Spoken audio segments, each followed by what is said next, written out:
जानूचे कि जार इतिहास जेते बलिष्ठ, जार भाषार जेते लालित्य, जार वस्त्र पोशाक परिपाटी हस्तशिल्प जेते उच्चकोटीर से जाति सेते रुधिमंत।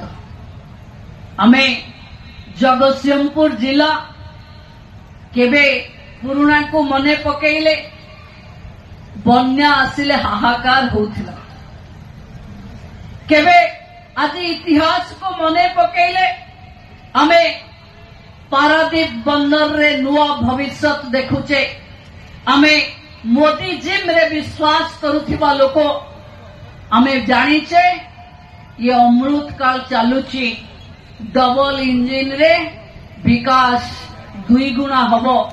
तेणु जगतसिंहपुर जिल्ला रे केवल विकास हबनी, जगतसिंहपुर जिला को छुई थिबा अलगा जिला मानकर विकास भी जगतसिंहपुर जिला कारण रु हबो।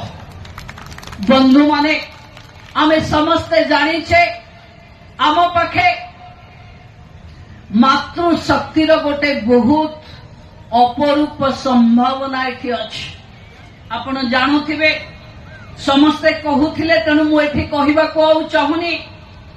जेतबेले 100 दिन हेइथिला मु आसुथिली, मते सुभद्रा कथा कहिले समस्ते भाबुथिले सतरे कोन ए सरकार कोटिए देई परिबो, केवल मंत्री बाहुस्फोट मारुचंती कि कोटिए महिला को आमे दबाबो।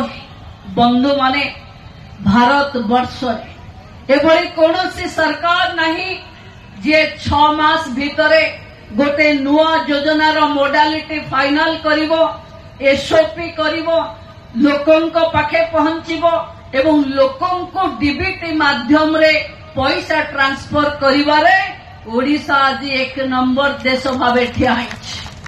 ये आपण मानकर सहयोग कारण हेई परिछि। दल मत निर्विशेष रे आपण मोदी को विकास विजन को स्वीकार करिसंती बोली हेई परिछि। आपण को जिल्ला रे 1815 अंगनवाड़ी केन्द्र रे कार्यरत 1803 अंगनवाड़ी कर्मी एवं 1799 अंगनवाड़ी सहायिका माननको सुभद्रा को घरे घरे पहुंचाइबार पीड़ा उठैथिबा कारणरू मु धन्यवाद एवं कृतज्ञता ज्ञापन करुछि।